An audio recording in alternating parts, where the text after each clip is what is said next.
laptop power bank လေးဒီကောင်လေးတွေကတော့ဖုန်းအသွင်းဖို့ဖုန်းအသွင်းပေါင်း2ပေါက်ကွက်ချက်ရမယ်ဒီကောင်လေးကဒီ2ပေါက်ကဒါလေးကဘို့မီတာ2မျိုးကြည့်လို့ရမယ်ဘက်ထရီရဲ့ဘို့ရယ်ဒီဘက်အစွန်ဆုံးက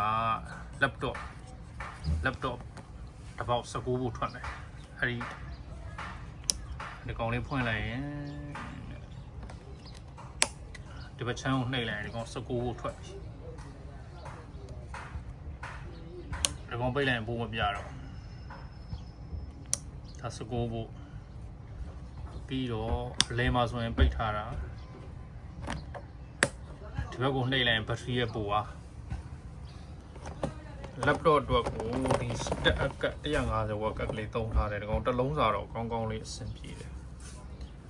ဘက်ထရီက 10H လီသီယမ်ဘက်ထရီသုံးထားတော့2နာရီလောက်ကိုကောင်းကောင်း laptop backup ကိုကောင်းကောင်းလေးရ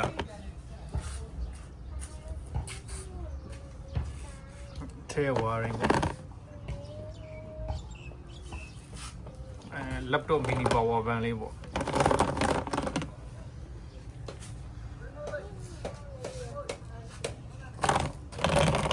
ဒါလေးရချခြင်းပေါ့